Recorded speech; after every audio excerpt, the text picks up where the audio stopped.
Élection de Donald Trump, nouvelle décision de la Fed, festival d'impôts nouveaux en France et attaque directe contre votre épargne. L'actualité est gigantesque en ce moment. Et pour pouvoir la décrypter, eh bien, j'ai invité Philippe Béchade. Philippe Béchade, bonjour. Bonjour, merci de ton invitation. Alors, Philippe Béchade, donc vous êtes rédacteur en chef aux publications Agora. Vous êtes chroniqueur sur une chaîne YouTube. Rappelle-moi votre chaîne YouTube. L'inforruptible. L'inforruptible. Donc, je vais mettre un lien pour qu'on le voit dans les commentaires. Donc, chroniqueur quotidien à l'inforruptible. Et ce que je voulais voir avec vous, eh bien, c'était les changements incroyables que l'on va avoir à cause de tout ce qui est arrivé aux US et puis de la déferlante d'impôts nouveaux qu'on a à France. Mais juste avant qu'on aborde ça, je voulais signaler à tout le monde. Donc la vidéo est sponsorisée par les chroniques Agora, par les publications Agora, comme très souvent. Et vous avez un lien dans la description qui vous permet de télécharger gratuitement, mais vraiment gratuitement, le dernier rapport de Philippe Béchade qui vous expliquera comment sauver votre épargne par rapport, par rapport aux taxes diverses et variées qu'on est en train de nous mettre actuellement en France. Mais voilà, on parlera de ça à la fin. Mais ce que j'aimerais voir avant tout avec vous, Philippe Béchade, c'est ces élections US. Qu'est-ce que ça va changer en fait pour la France, pour l'Europe? D'après vous, qu'est-ce que ça va changer? Alors, on va déjà revenir sur un petit peu le détail du résultat, parce que les choses auraient pu être différentes. Je ne dis pas qu'il fallait suivre aveuglément des médias qui faisaient presque campagne, en tout cas en Europe, presque campagne exclusivement pour Kamala Harris, et avec un bashing permanent de Donald Trump. Aux États-Unis également, aucun média n'osait dire que la réalité de terrain, c'était qu'il n'y avait pas un gros enthousiasme pour Kamala et que Trump, quelque part, arrivait à mobiliser, alors peut-être pas sur sa personne, mais au travers d'Elon Musk, au travers de Robert Kennedy Jr., qui veut résoudre quelques problèmes de santé publique et restaurer en fait ce qu'était la vraie science médicale il y a une vingtaine d'années. Et le résultat a beaucoup surpris, et bien sûr parce que les médias ne nous préparaient pas à une éventuelle victoire très courte de Donald Trump. En fait, c'est un raz-de-marée et ça change tout. Parce que les démocrates, personne n'imaginait un instant qu'ils pouvaient tout perdre dans ces élections. C'est-à-dire, perdre la Maison-Blanche, mais perdre également la Chambre des représentants et perdre le Sénat.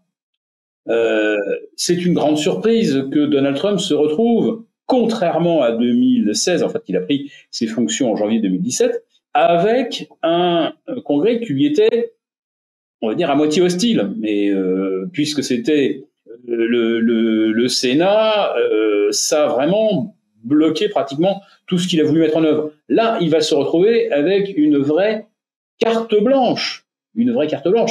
Et il y a peu de présidents qui ont bénéficié de cette combinaison, gagner le bureau ovale, et puis se retrouver avec pas d'opposition. Et en plus de ça, cette fois-ci, Trump va également se retrouver, on va dire, avec une presse qui s'est tellement discréditée en amont des élections, qui a tellement bullshité, tellement fait de propagande au lieu de faire de l'information, que Elon Musk marque des points énormes par rapport aux médias mainstream, donc qui ont vraiment été des médias de désinformation. Et là, quand Trump parlait en 2017-2018 des médias fake news, etc., qu'il jetait le correspondant de CNN en le traitant de menteur, aujourd'hui, tout le monde est obligé de convenir que les médias, ils sont tels que Trump les décrivait il y a déjà 8 ou 9 ans. C'est des médias de propagande. Donc là, il va falloir que les médias se remettent profondément en cause. Et s'ils continuent de faire campagne contre Trump, ils ne seront pas crus. Ils ne l'ont finalement pas été et c'est la surprise, hein, vu le matraquage, vu la propagande qui régnait aux États-Unis, qu'on a vu, là, on a vu la même en Europe.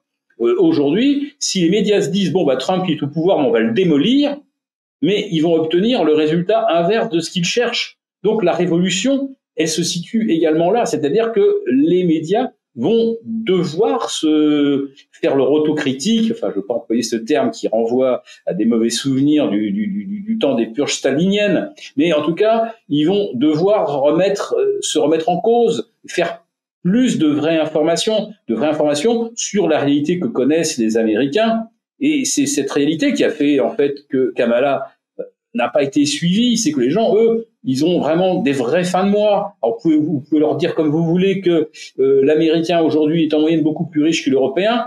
Bah oui, il y a un 1% qui est millionnaire, et puis vous avez 50% d'Américains qui a zéro épargne, qui doit emprunter pour finir ses fins de mois. Et on est arrivé aux élections américaines avec un total d'encours de cartes de crédit, hein, c'est-à-dire qu'on a l'argent emprunté par des gens qui sinon ils finissent pas le mois.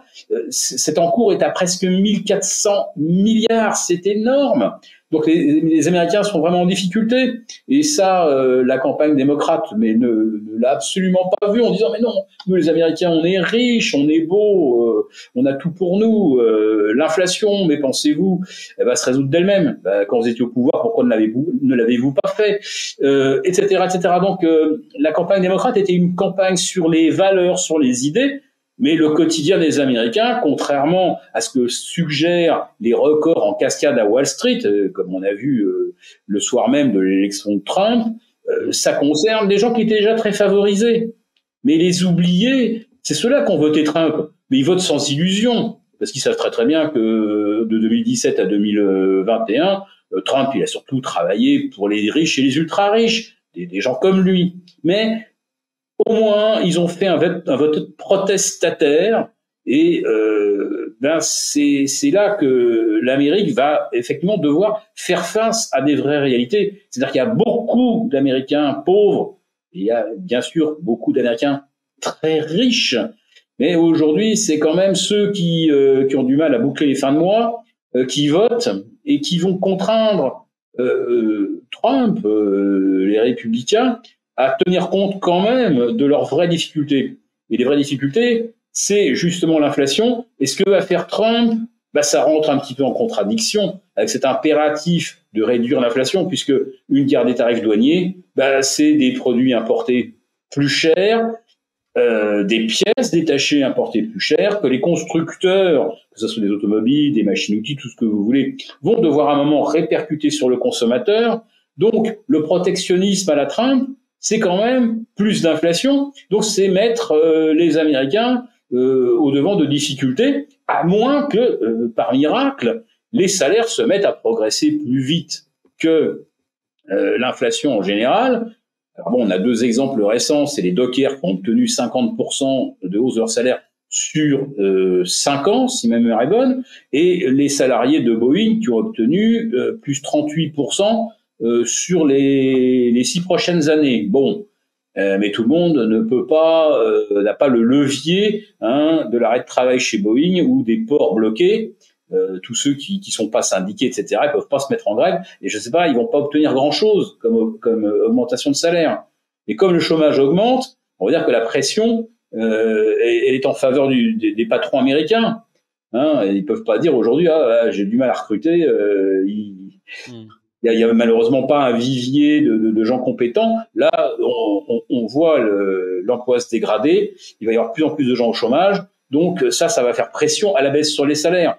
Donc l'arrivée de Trump, ça ne résout évidemment pas les problèmes structurels des États-Unis, c'est-à-dire la dette à 36 000 milliards, et ça ne règle pas les difficultés des Américains qui ont élu Trump.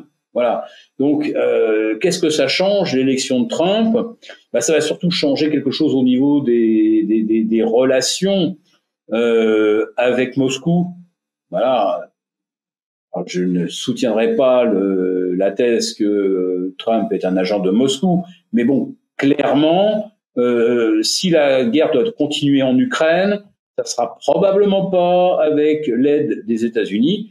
Donc, soit on on soutient Zelensky tout seul, hein, budgétairement et avec des armes qu'on ne fabrique pas, ou alors Trump et Poutine et Zelensky s'entendent d'abord sur un cessez-le-feu, hein, histoire qu'on dise pas que Zelensky a perdu la guerre, et puis après, bah voilà, on arrivera à un accord qui était en fait celui qui était prévu dans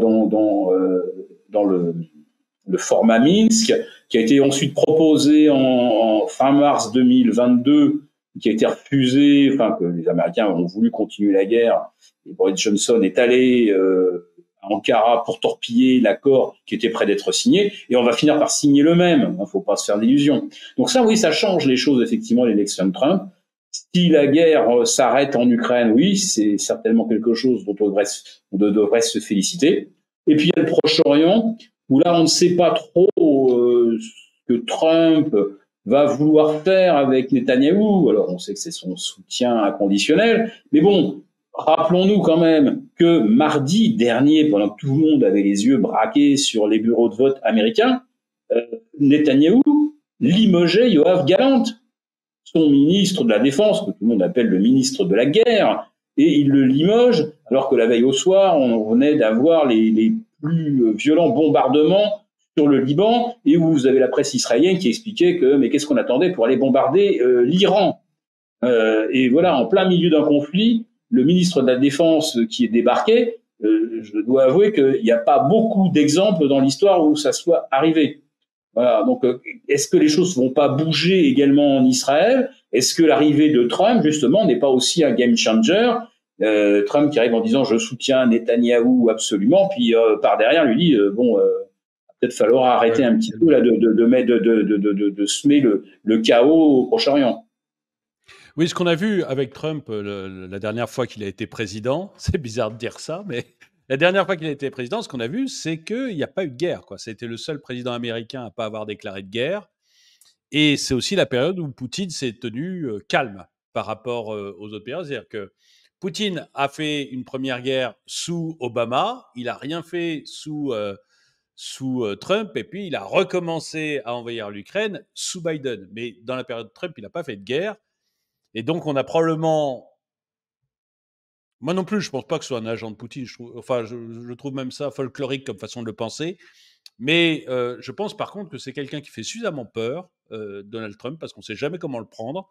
C'est quelqu'un qui fait suffisamment peur pour que même des gens comme Poutine se disent « Mais je ne suis pas à l'abri que ce mec m'envoie à l'armée ou m'envoie des bombes. » Donc ça calme malgré tout la personne en face. Et donc, je pense aussi que la guerre d'Ukraine va s'arrêter relativement vite, parce qu'il ira taper sur le dos de Zelensky en disant c'est fini les aides, maintenant je consacre mon argent aux États-Unis et pas à vous.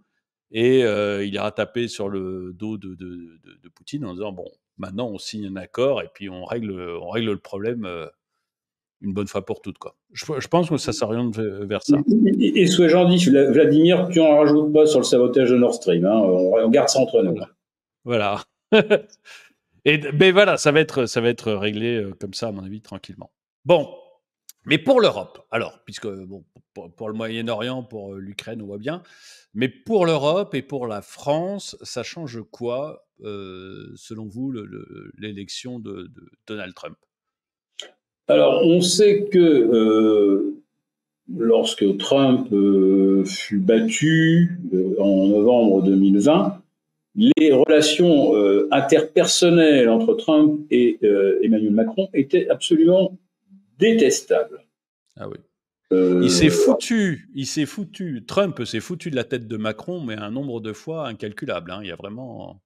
Ah oui, il le prend vraiment pour une bille, quoi.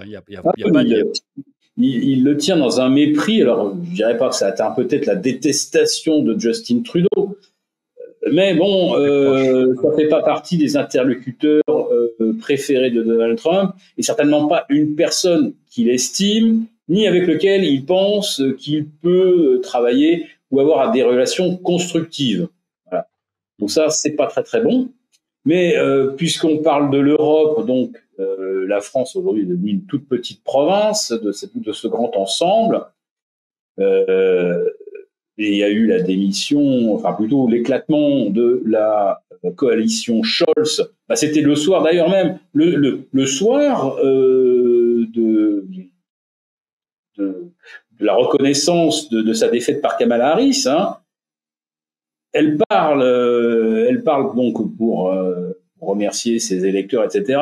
Et dans le même temps, on apprend que Scholz et Lindner décident de rompre. Donc, on dit c'est la fin de la coalition allemande. Et alors, on va revenir, tu vois, comme tout se reboucle, mais en fait, tu vois que tout ce qu'on évoque est parfaitement cohérent et tout est relié. C'est que au sein de la coalition Scholz, il y avait Annegret Baerbock, c'était l'ex-chef de file des écolos en Allemagne, et c'est incroyable, mais c'est la pire va-t-en-guerre qu'on ait jamais connue depuis la Seconde Guerre mondiale. Vous n'avez jamais entendu un seul ministre allemand appeler son pays à partir en guerre. Même pas en Irak, encore moins contre les Houthis, etc. Pourtant, les Houthis, ils embêtent tout le monde hein, en bloquant le canal en bloquant l'accès au canal de Suez.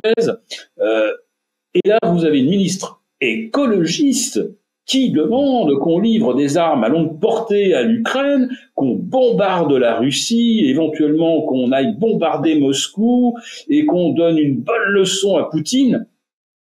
Bon, bah, elle, en janvier prochain, et j'imagine que la diplomatie américaine va certainement se mêler un petit peu des élections allemandes, comme elle se mêle de toutes les élections de toute façon en Europe.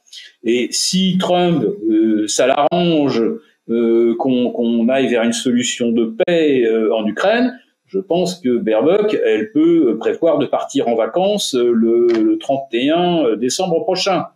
Elle, je pense qu'elle va dégager. Enfin, j'imagine que c'est ce qui peut se passer. Je la vois pas faire partie d'un gouvernement Scholz 2 si Trump décide qu'il faut arrêter la guerre en Ukraine. Donc, comme quoi, ce qui va se passer en Allemagne, c'est quand même très important. Alors maintenant, je vais revenir sur pourquoi Scholz et Lindner se sont fâchés. Quand même pas anodin. C'est que Scholz, lui, il voudrait bien finalement mettre en place un plan Draghi hein, de relance. Son pays, c'est ça s'effondre complètement, l'Allemagne. C'est impressionnant. L'Allemagne, 8 trimestres de récession consécutive, c'est jamais vu. Bon, alors bien sûr, il y a le grand choc psychologique, hein, Volkswagen qui veut fermer des usines, qui propose de baisser les salaires de 18%, mais c'est pas un cas isolé. Il y a d'autres industries allemandes qui sont en train de négocier des baisses de salaire. Des baisses de salaire au moment où on nous dit que l'inflation, au contraire, est en train de repartir et que ça va être encore pire. Et on le disait tout à l'heure avec Trump, parce que s'ils commencent à mettre des droits douaniers, etc., si les Européens font pas pareil, Trump va dire mais vous vous foutez de nous, vous ne nous épaulez pas, vous ne nous suivez pas, donc on va moi je vais vous taxer vos produits. De toute façon, il l'a dit, hein, Trump, les Européens n'importent pas, n'achètent pas assez américain, ils achètent beaucoup trop chinois. Donc, si nous, on ne fait pas comme Trump, qu'on ne se met pas à taxer l'industrie automobile chinoise, tout ce qui est importé des pays à bas coût, Trump, il nous punira si on le fait pas nous-mêmes. Il va nous mettre des tarifs à nous aussi. Donc, oui, forcément, on le disait, l'inflation, c'est quelque chose qui nous pend au nez parce que la guerre commerciale, c'est ça. Oui, je veux juste rappeler aux gens, parce que tout le monde ne s'en rend pas compte, je m'en rends compte, ça m'étonne souvent dans les commentaires, mais il y a beaucoup de gens qui ne se rendent pas compte qu'en fait, quand on est protectionniste, quand on taxe les voitures chinoises, par exemple, qui viennent en Europe, ce que ça donne, c'est de l'inflation. C'est-à-dire que la taxe, ce n'est pas les Chinois qui le payent. On vous dit, on va taxer les voitures chinoises, vous dites, ah, chouette, merveilleux. C'est pas les Chinois qui payent, c'est vous quand vous achetez la voiture. Donc, en fait, quand on est protectionniste, le problème, c'est qu'on crée automatiquement de l'inflation, parce que les produits sont plus chers pour vous. Je vais dire une bêtise, mais si demain, on taxe les chips à hauteur de 20% de plus, eh bien, vos chips vont vous coûter 20% plus cher. c'est pas le producteur de chips qui va être dans la mouise, c'est vous. Donc en fait, il faut comprendre que ce protectionnisme, il est par essence inflationniste. Et donc, effectivement, si on est, parce que j'écoutais récemment, j'ai fait une vidéo là-dessus, Agnès Pannier-Runacher, qui Agnès Pannier-Runacher, voilà mon Dieu, avec Bruno Le Maire, c'est le tandem infernal. Et Agnès Pannier-Runacher nous disait, bon, les constructeurs automobiles européens sont dans la mouise, je les ai tous mis dans le caca avec mes idées écologistes, donc ils sont tous complètement à la ramasse maintenant. J'ai la solution, on va taxer à 35% les véhicules chinois. Mais c'est pas une solution, ça. Tu vas juste augmenter, enfin, mettre un petit peu plus les Français dans des difficultés d'inflation. C'est pas une solution. Il y a qu'un un homme politique pour penser qu'une taxe est une solution à quelque chose. Donc là, et donc on va avoir probablement un retour de l'inflation dans ce que on va se tutoyer, c'est plus simple. Dans ce que tu exprimes, on va avoir un retour de l'inflation à cause de ces taxes et de ces protections que l'on va mettre petit à petit autour des pays pour soi-disant se battre contre la Chine. Alors j'ai aussi un autre coupable. J'ai un autre coupable pour l'inflation. C'est le brouillard et les anticyclones. Ah oui. Ça concerne beaucoup l'Allemagne. Et là, j'en reviens à nos amis écologistes que tu évoquais il y a quelques instants. J'ai découvert ça récemment et le chiffre m'a paru absolument colossal. La puissance éolienne installée en Allemagne maintenant est équivalente, en supposant que les vents soient optimaux, qu'elle tourne. La puissance installée, la puissance théorique installée est de 70 terawatts, c'est-à-dire exactement la puissance optimale de nos 54 réacteurs nucléaires, alors qui eux fonctionnent évidemment jour et nuit, qu'il pleuve ou qu'il vente. Et le fameux jour des élections américaines, il s'est passé un truc incroyable en Allemagne. Le lendemain, c'était la faillite de la coalition Scholz. Mais la veille, toute la puissance installée d'éolien en Allemagne, ce jour-là, avait produit 1,4 TWh sur 70. Il y avait un anticyclone massif sur l'Allemagne. Il n'y avait pas une éolienne qui tournait, même celles qui sont implantées offshore sur la Baltique. Rien. C'est la grosse masse d'air, la grosse bulle. Ça ne bouge plus. Et en plus de ça, il y avait un brouillard et une grisaille. Ils ont sorti également pratiquement, même pas 2% de ce qu'ils sortent du photovoltaïque solaire. Ce jour-là, le 5 novembre dernier, le renouvelable a produit pratiquement zéro. Donc l'Allemagne était obligée de mettre dans le charbon, le gaz, etc. Le nucléaire, ils en ont plus. Dieu merci, ils en empruntent encore de France. Mais voilà ce que c'est que l'aveuglement idéologique. Et c'est bien la preuve que si vous installez 70 terawatts de puissance éolien, 28 terawatts de puissance théorique, bien sûr, en photovoltaïque, l'hiver vaut 28%, 28 terawatts, vous en faites les meilleurs jours, vous en faites 5. Avec des jours qui durent 7 heures, un jour sur deux, il fait gris, le rendement, il est nul. Donc, en fait, plus on met de renouvelables, plus derrière, il faut mettre de puissance pilotable pour compenser une éventuelle absence. Enfin, c'est un truc de dingue. Comme en plus, on s'est fâché avec notre producteur de gaz, comme on s'est en plus fâché avec notre producteur de gaz, le gaz, on l'achète aux Américains et le gaz américain, il coûte 4 fois plus cher que le gaz russe. Voilà. Et c'est aussi pour ça que c'est inflationniste, c'est que l'électricité en Europe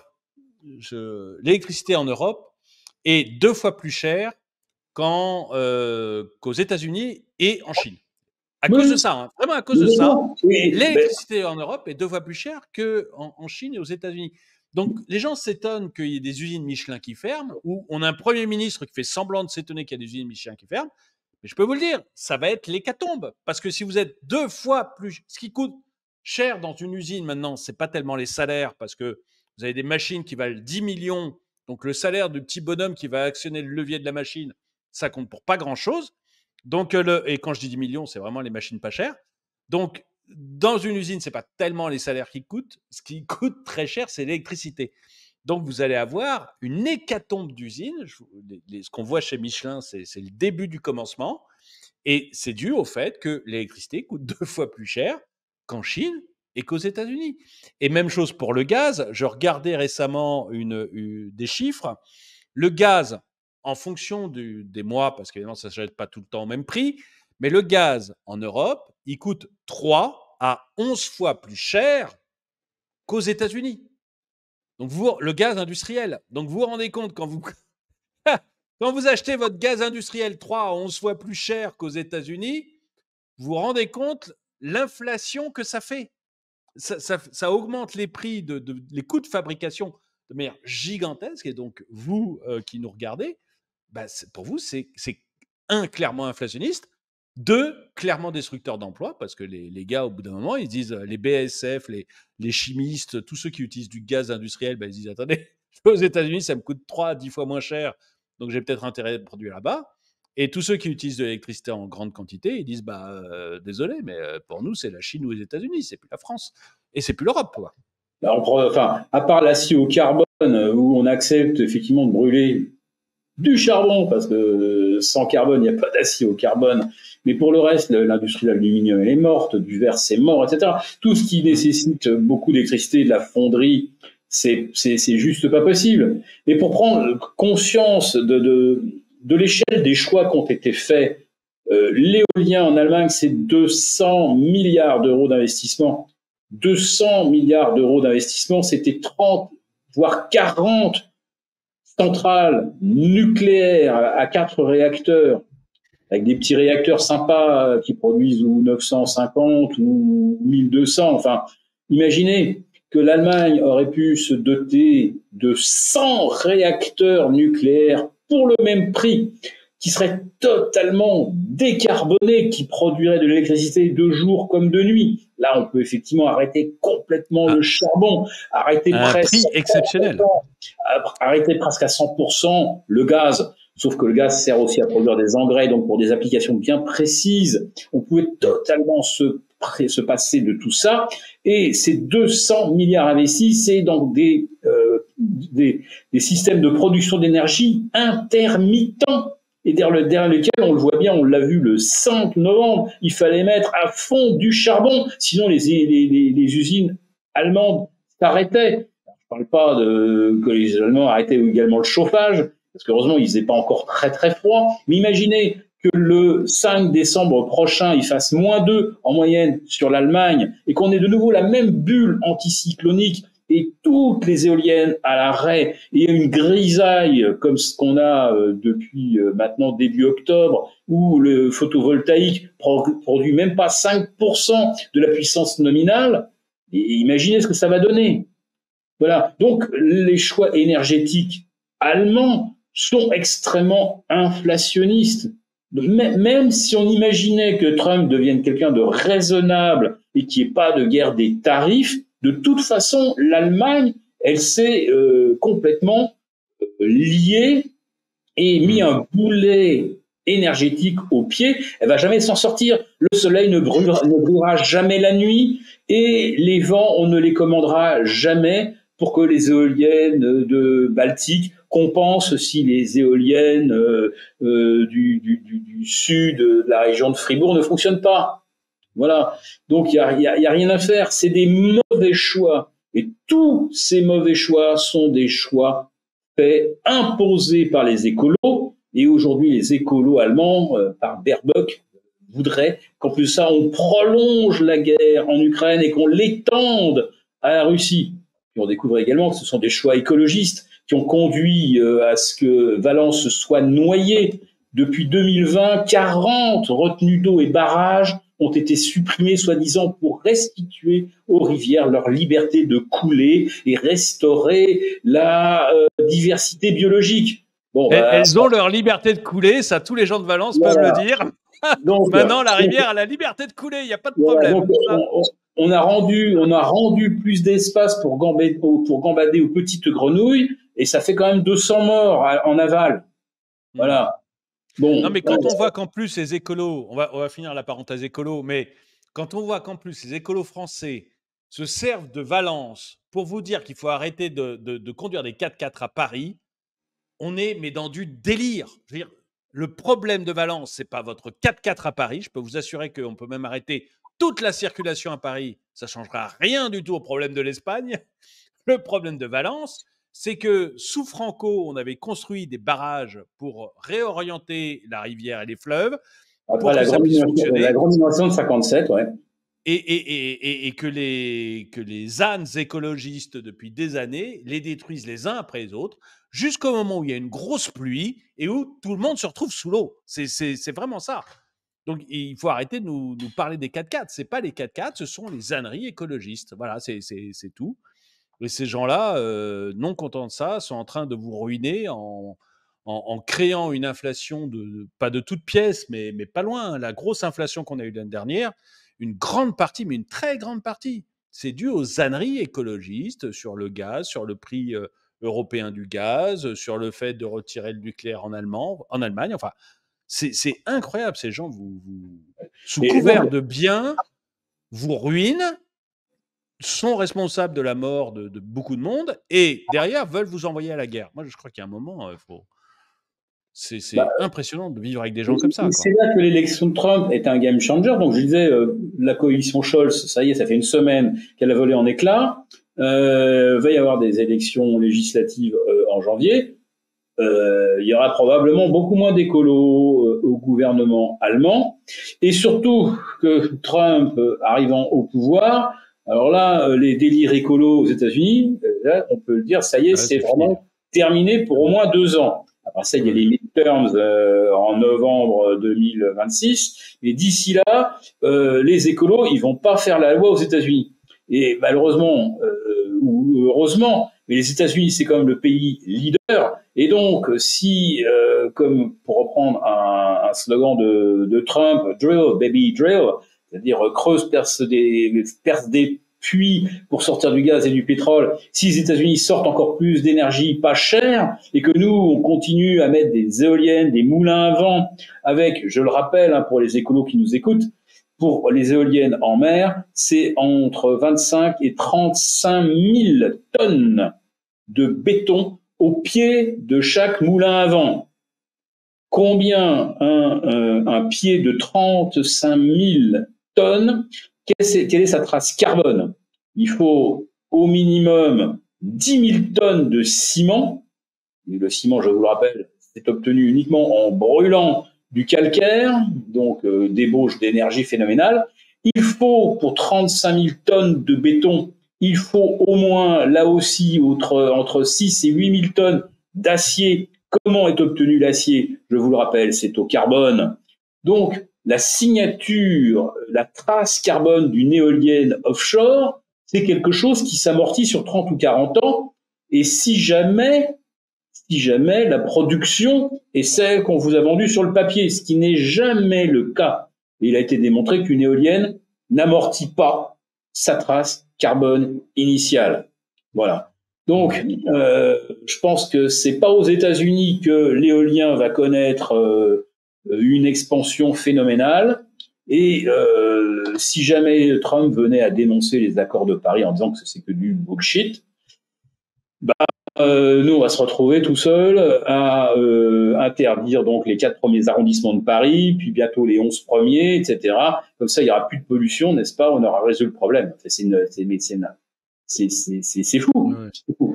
Donc, pour en revenir quand même au cœur de notre sujet, l'inflation en Europe, on se l'est faite toute seule. Alors, c'est vrai, un peu aidé par Poutine quand même, parce qu'il a été très très vilain. Et puis qu'à un moment, on a décidé un peu de boycotter son gaz. Mais la destruction de Nord Stream, c'est évidemment pas Poutine. Et la décision d'arrêter les centrales nucléaires au moment où on recevait plus de gaz russe, c'est pas non plus une décision de Poutine, hein, ni de Trump. Hein. On va toujours dire que voilà, les Américains, ils étaient inféodés au lobby pétrolier, gazier texan, etc., que même les démocrates étaient obligés de se plier à ces vilains groupes pétroliers, etc., pétrochimiques. Mais non, non, non, là c'est nous tout seuls, nous les Européens, on s'est mis dans la mouise tout seul. Donc la question est de savoir est-ce qu'on va continuer ou pas, et est-ce que les écolos restent influents en Allemagne ou le deviennent beaucoup moins au cours des prochains mois. C'est également les écolos qui veulent la destruction de la moitié du cheptel bovin, parce que les vaches qui pètent, ça troue la couche d'ozone. Enfin, je sais pas quel est le délire. Je peux vous dire qu'aux mais ces États-Unis, gens sont fous. aux États-Unis, vous imaginez Trump dire aux éleveurs, bon, ben maintenant, tous ceux qui ont plus de 10 000 têtes, hop, on en liquide 5 000. Mais c'est même pas. Enfin, ça paraîtrait tellement fou que c'est même pas envisageable. Il y a que chez nous que ça peut l'être, où il y a des petits fragilos qui viennent débattre en disant oui, ben les vaches qui pètent, ça fait un trou dans la couche d'ozone, ou ça répand trop de méthane. Mais attends, les Australiens, les Néo-Zélandais, ils s'en foutent. Et les Argentins, mais ils s'en foutent complètement. Donc réduisez de moitié le cheptel aux Pays-Bas et en France. D'accord, il y aura 20 000 bovins de moins en Hollande, il y en aura 40 000 de plus en Argentine. Enfin, c'est complètement dément, quoi. Oui, et puis on fera venir le bœuf argentin, quoi. On aura tout gagné. Comme on fait aussi du poulet surgelé du Brésil ou maintenant d'Ukraine. Oui. 2 fois moins cher, avec zéro. Alors là, les Ukrainiens, là, ils sont pas embêtés avec les normes européennes. Non, mais c'est ça, c'est complètement délirant. Et moi, voilà, bah, ça nous fait transiter directement vers le deuxième sujet, donc c'est très bien. Mais moi, j'ai peur que l'arrivée de Trump, en fait, signe pas notre arrêt de mort, mais une période extrêmement dure pour les Européens. Parce que, et pour la France, on va parler surtout de la France, mais quand je vois la réaction à l'Assemblée nationale de ceux qui nous dirigent, je les appelle pas nos élites parce qu'ils sont nuls. Donc les pieds nickelés qui nous dirigent là, eh ben je me dis que on va dans le mur parce que la seule chose qu'ils créent depuis 3 semaines, c'est des impôts nouveaux, c'est des taxes nouvelles. Ça va dans tous les sens. Dès qu'on a Michelin qui ferme des usines, notre Premier ministre, au lieu de dire, écoutez, oui, on a Michelin qui ferme des usines, on a identifié le problème. Le problème est clair, c'est qu'on a un prix de l'énergie qui est beaucoup trop élevé. Donc, il faut qu'on calme le prix de l'énergie pour que les industriels puissent se mettre. C'est le principal problème. Après, il y a aussi les normes écologiques. Mais enfin, déjà, le prix de l'énergie est un des principaux. Au lieu d'aller dire ça et dire, oh, ben, on va regarder comment ils dépensent notre argent dans le CICE. Et derrière, taxe, taxe, taxe, taxe. Le NFP qui sort une nouvelle taxe sur les super profits des profiteurs de crise. Il y a eu des profiteurs de crise. Je sais pas qui c'est. Les producteurs d'énergie alternatifs qui ne produisent pas 1 kilowatt et qui ne transportent pas 1 kilowatt et qui produisent que des factures et qui encaissent la différence, ceux-là, on peut leur prendre, alors là, je deviens très LFI, et ces gens-là, c'est des parasites, on peut tout prendre, tous leurs bénéfices. Oui, mais c'est pas sur eux qu'on va aller chercher l'argent. On va chercher l'argent. On va aller dire, Monsieur Michelin, est-ce on va vous prendre un peu plus d'argent? Michelin, il va dire, bah, ok, bah, une 3e usine partie. Et puis, on va aller voir Monsieur Total. On va dire, toc, toc, toc, on va vous prendre de l'argent. Et puis, Total, qui appartient, pas majoritairement encore, mais 47% aux Américains, ça va passer à 50% dans 1 ou 2 ans. Ça sera à 50%, plus de 50% aux Américains. Bah, Monsieur Total, il dira, écoutez, vous êtes bien gentils, les gars, moi, je vais à Dallas. Parce que à Dallas, on va pas m'enquiquiner tous les jours sur le fait que je pollue et sur le fait de vouloir me piquer mon fric. Donc, Monsieur Total, il dira bientôt, bah, au revoir les gars, moi je vais voir Donald Trump.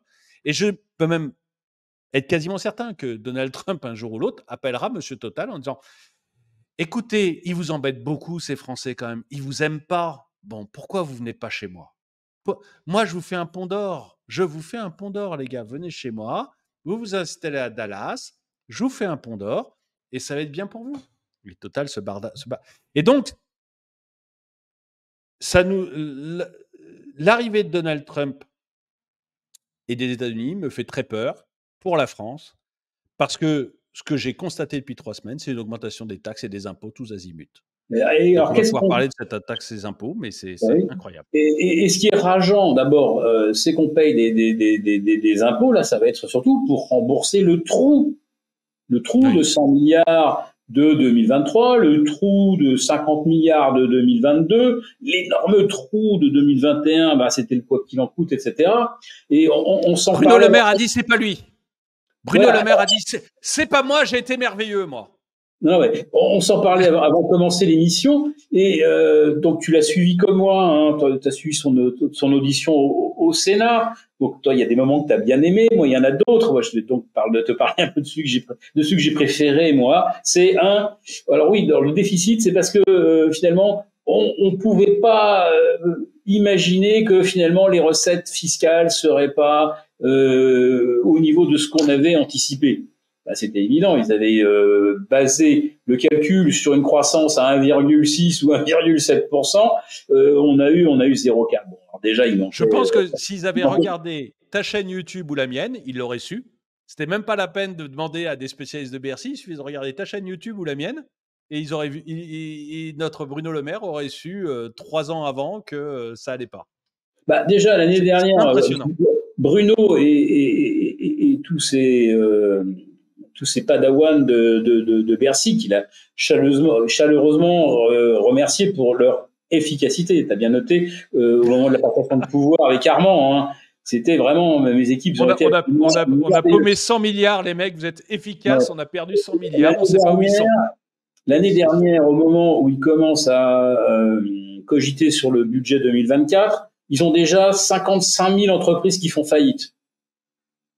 Oui, non, ça va forcément faire des salariés en moins de recettes de ceci, moins de recettes de cela. Enfin, déjà, tu vois ça que d'une année, tu passes de 30 000 à 50 000 faillites, tu dis déjà un truc qui va pas. Là, on arrive en 2024, on passe à 60 000 faillites en rythme annuel. Bon, je veux dire, moi, j'ai pas fait l'inspection des finances, je suis pas sorti dans les 15 premiers à l'ENA, mais quand je vois d'un seul coup le prix de l'énergie qui explose, les normes européennes qui alourdissent le prix de la production, alors qu'aux États-Unis, on fait au contraire des recherches pour être plus productifs. En fait, le dollar investi soit plus rentable. Nous, plus on met d'euros, plus l'Europe va mettre de taxes sur l'euro que tu es en train d'investir. Et alors, pire, s'il rapporte quelque chose, alors là, c'est je prends tout. Mais c'est voilà la logique. Donc, il fallait quand même pas, comme tu dis, être un génie pour se rendre compte qu'avec de l'énergie plus chère, plus de taxes, plus de réglementation et des entreprises qui font faillite à raison de plus de 5 000 par mois quand même, hein, c'est pas rien. 5 000 par mois, ça en fait presque 10 par jour. Ça en fait presque 200 par jour ouvrés. C'est quand même considérable. Ben non, ça n'alerte pas ces gens-là. Et le passage que j'ai préféré dans l'intervention de Bruno Le Maire, c'est oui, mais moi, j'ai quand même bien rempli mon rôle parce que mon rôle, c'était que la dette française se place bien, hein, au travers de France Trésor. Et rappelez-vous quand même qu'en 2021-2022, les taux étaient à zéro et que la France empruntait à taux négatif. Donc moi, j'ai fait exactement ce que les marchés attendaient, c'est-à-dire que ils nous payaient pour nous endetter. Ils nous payaient. Hein, la France s'endettait en moyenne à moins 0,15 ou moins 0,20. Ben, chaque fois que moi, je mettais 10 milliards de plus, c'était de l'argent qui rentrait, les amis. Puis d'un seul coup, les taux passent de 0 ou moins 0 quelque chose à plus 4,5. Mais comment pouvait-on prévoir? C'était pas possible. L'inflation, elle avait disparu pour toujours. Enfin bref, il suffisait de lire la presse. C'était marqué partout que l'inflation ne reviendrait jamais. Bon, après, évidemment, quand on se prive du gaz russe et qu'on pète Nord Stream, bah, d'un seul coup, oui, effectivement, l'inflation revient. Ça, c'est sûr qu'on ne pouvait pas prévoir que Nord Stream serait saboté. Mais quand même, voilà. Donc la défense de Le Maire, elle se résume quand même à ces deux phrases fortes, c'est celle derrière laquelle lui, il se cache. C'est moi, j'ai jamais eu de problème pour placer la dette française, même si on faisait des déficits. Vous avez vu, ça s'est toujours bien passé. Hein, Et deuxièmement, pendant 2-3 ans, on payait la France pour qu'elle s'endette. J'ai endetté la France. Non, enfin, c'est la logique élémentaire. Non, mais ils sont incroyables. Ils sont merveilleux. C'est fantastique. Et c'est jamais de leur faute. C'est jamais de leur faute. Hein. C'est la faute des Français. Ils ne travaillent pas assez. Je demande aux salariés des 63 000 entreprises qui ont fait faillite si ces paresseux ne devraient pas se remettre au boulot. Merde. Non, mais c'est incroyable. Et donc on a un concours l'épine de l'impôt là qui sort toujours pour combler leur gabegie, et on voit rien venir en fait, on voit rien. Moi j'ai pas de lueur d'espoir, c'est ça qui est horrible, c'est que actuellement, j'espère que peut-être que tu en as une. Mais actuellement, moi, je n'ai pas de lueur d'espoir. Je ne vois pas. Je vois que les Américains vont encore plus nous rouler dessus parce que Trump n'en a rien à faire, et il nous roulera dessus parce que c'est pas nous qui avons voté pour lui. Mais surtout, lui, il va marcher sur la figure de tous les gens qu'il trouve méprisables. Et je rappelle, Macron est en tête de sa liste. Macron, oui, puis en France, on a un gouvernement qui a rien compris, quoi. C'est la même politique que ces 50 dernières années. On n'en a pas un qui se dit non, mais ça serait bien qu'on change un peu d'idée, quoi, qu'on arrête de taxer et qu'on voit si c'est vraiment, vraiment essentiel qu'on ait un ministère des Sports. Est-ce qu'il faut absolument avoir un musée de l'Élysée en face de l'Élysée? Est-ce que c'est vraiment ce qui va nous sauver? Est-ce qu'il était vraiment important qu'on fasse transporter la tenue de plongée d'Anne Hidalgo au musée de l'Olympisme à Genève? Non, mais voilà. Non, mais il y a un moment, et ils pensent pas. Enfin bon, non, ils continuent comme avant. Ça leur pose aucun problème. Donc du coup, je ne vois pas d'où vient l'espoir pour l'année prochaine. J'ai l'impression qu'on va se faire marcher dessus. Mon seul espoir aujourd'hui, pour être clair, c'est le FMI qui vient qui vient taper à notre porte et qui nous dit écoutez les Français, c'est bon. Vous arrêtez de décider, on va décider à votre place. Voilà, c'est terminé.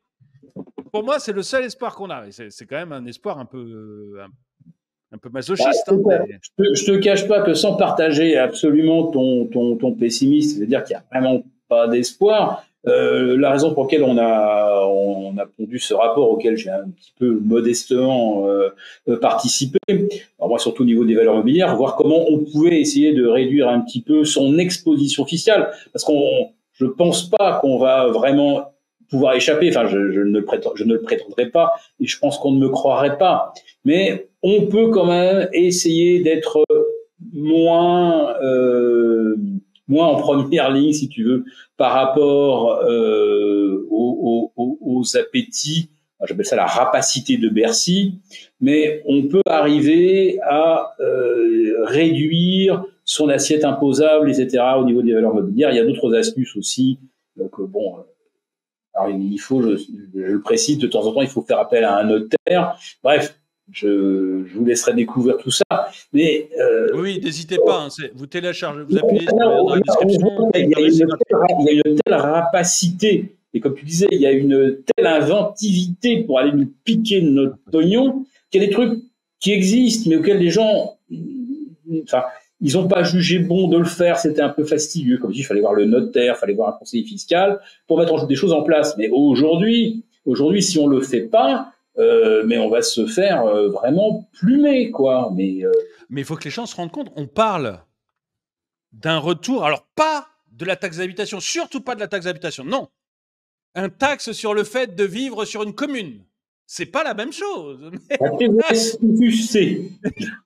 Mais alors, ça, c'est pas la taxe d'habitation, c'est le fait d'habiter sur une commune. Ça n'a rien à voir. Catherine Vautrin. Voilà, l'année prochaine. On est en train d'y réfléchir. On parle quand même de doubler ce qu'on appelle les frais de notaire. Vous savez, quand vous achetez une maison, vous avez actuellement des frais de notaire. C'est pas le notaire qui les touche, hein. C'est le notaire qui vous les prend. C'est le département et la mairie qui les touchent. Ils prennent plus de 5% sur les 7. Hein.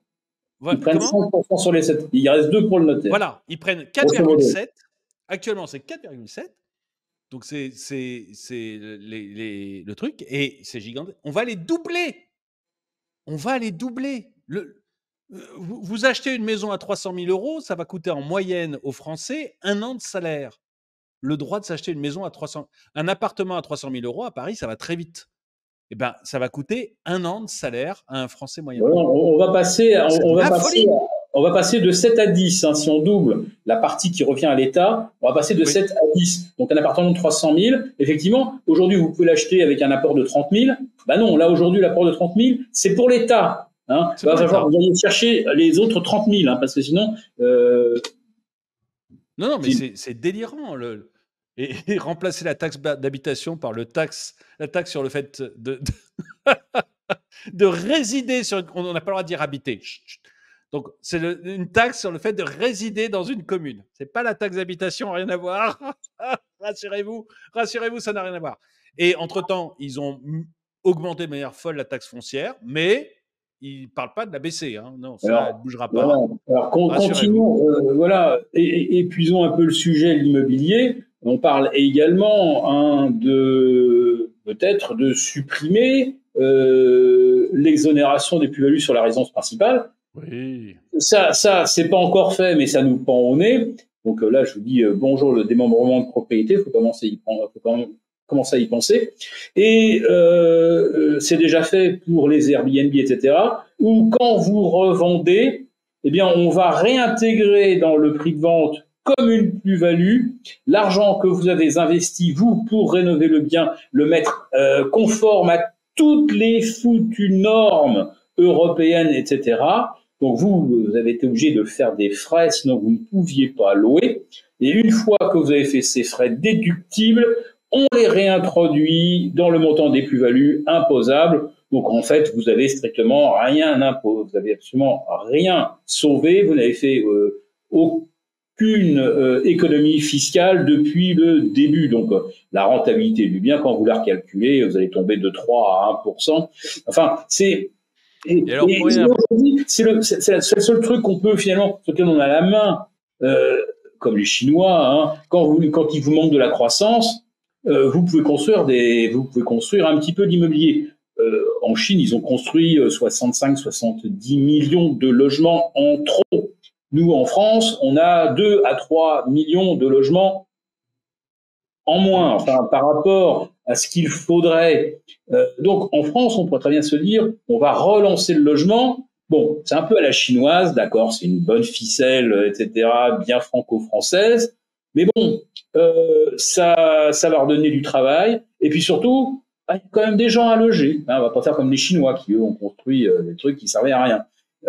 Nous, au moins, si on faisait ça, il y aurait du boulot, ça créerait donc évidemment des cotisations sociales, ça permettrait de renflouer le trou de la Sécu, ça permettrait de faire bien des choses utiles. Ah mais vous pouvez pas, il y a la ZAN, zéro artificialisation nette des sols.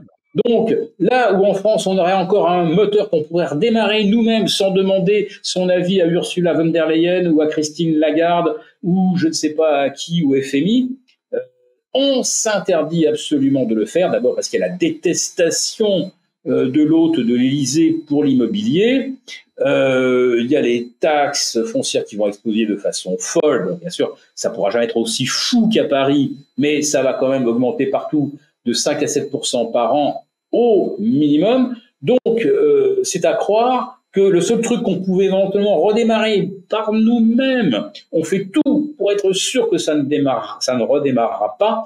Aller convaincre quelqu'un aujourd'hui de faire un investissement pour faire de l'Airbnb ou du locatif, c'est devenu impossible.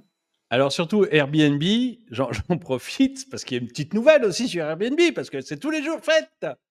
On va prendre la TVA maintenant sur Airbnb. Donc, oui. Donc vous louez votre Airbnb, 20% de TVA.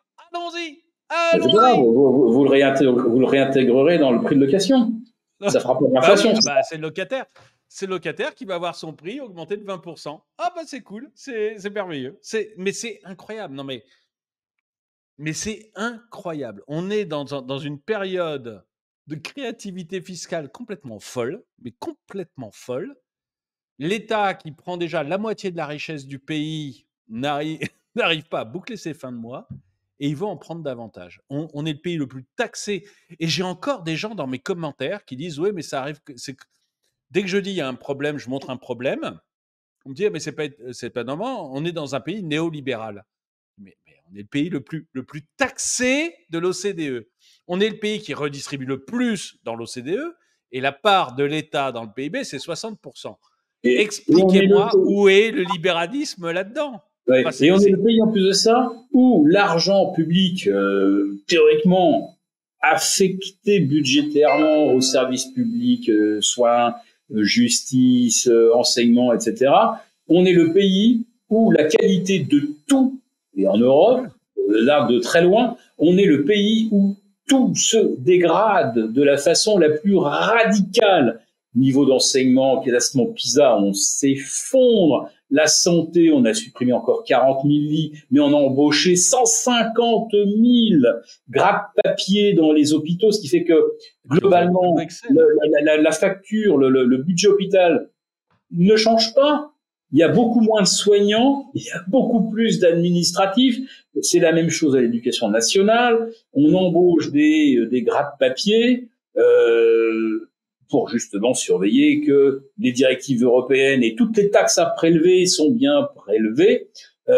Et là, l'actualité nous télescope. Il y a une semaine, eh ben on a un gars qui arrive au pouvoir et qui dit: moi, je vais baisser les impôts. Voilà. Je vais peut-être même supprimer l'impôt sur le revenu. Donc, vous voyez un petit peu ce grand écart gigantesque entre un pays où on va creuser, on va percer encore plus de puits pour avoir du gaz, du pétrole pas cher, où on va baisser les taxes, et l'Europe où on va jamais creuser un trou dans le sol parce que c'est pas écologique pour sortir du gaz de schiste. Alors on a des réserves gigantesques là où on avait du charbon autrefois. On va augmenter encore toutes les taxes foncières, les taxes locales, etc.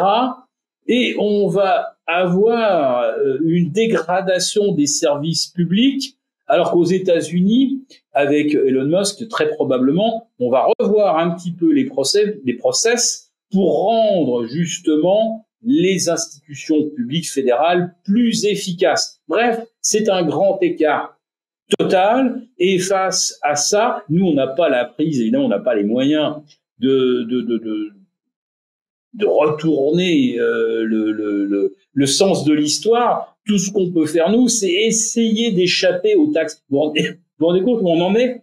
On n'est pas à se dire où est-ce qu'il faut investir pour profiter du rebond de l'Europe, des futurs projets spatiaux d'Elon Musk. Nous, on va mettre un casque lourd pour essayer d'échapper à la taxe. C'est tout ce qu'on peut faire. On peut même pas dire aux gens, investissez dans un truc d'avenir. Là, aujourd'hui, on en est à dire, regardez ce rapport, vous allez peut-être pouvoir sauver 10, 15 000 euros. Vous sauverez pas tout, vous en sauverez un petit peu. Et ça m'amuse parce que justement, oui, effectivement, Donald Trump dit qu'il va peut-être arrêter, je suis pas sûr que je le fasse, mais qu'il va peut-être arrêter l'impôt sur le revenu, et nos auditeurs ne le savent peut-être pas, mais l'impôt sur le revenu en France, c'est pas très vieux. Ça date de 1914. Première guerre mondiale.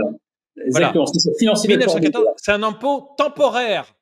L'impôt sur le revenu, c'est un impôt temporaire de 1914, promis juré, ça ne durera que le temps de la guerre. Et puis zou, on l'a encore aujourd'hui, et vraiment, on serait très surpris que ça s'arrête demain. Et aux États-Unis, on commence à parler de l'arrêter. Mais c'est merveilleux, la France, c'est merveilleux. Bon, enfin, moi, j'ai donc une vision assez pessimiste des choses, et j'ai l'impression que l'élection américaine ne va faire qu'accélérer la chute de la France, de l'Europe d'une manière générale, mais de la France tout particulièrement, parce que j'ai vu comment fonctionne notre nouveau gouvernement. Bon, j'avais aucune illusion. Mais enfin bon, là maintenant, on l'a vu en application. J'ai vu comment fonctionnaient nos députés, et je me dis qu'il n'y a rien. Et ce qu'il faut retenir, c'est que Philippe Béchade a une petite vision un peu plus positive que moi, parce que, eh bien, il vous donne la possibilité de trouver des endroits où vous allez réussir à sauver votre argent, sauver une partie au moins de votre argent des griffes de l'État. Je vous encourage donc à télécharger le rapport sur la taxation, comment essayer de protéger au mieux votre épargne de ce qui est en train de nous arriver et de ce que vous allez connaître dans les mois qui viennent et l'année prochaine, ça va être assez sanglant, quoi qu'il arrive. Mais voilà, s'il y a un moyen de se protéger, allez-y, c'est gratuit. Hein. Donc, n'hésitez pas, téléchargez, c'est gratuit et vous allez réussir à sauver une partie de votre épargne. Philippe Béchat, merci pour cet éclairage et pour le guide. Une nouvelle fois. Et merci à tous d'avoir regardé cette vidéo. Mettez-lui un pouce vers le haut, commentez, partagez avec vos amis parce qu'eux aussi ont peut-être envie de sauver leur épargne. Donc n'hésitez pas à partager. Et moi, je vous dis à très bientôt.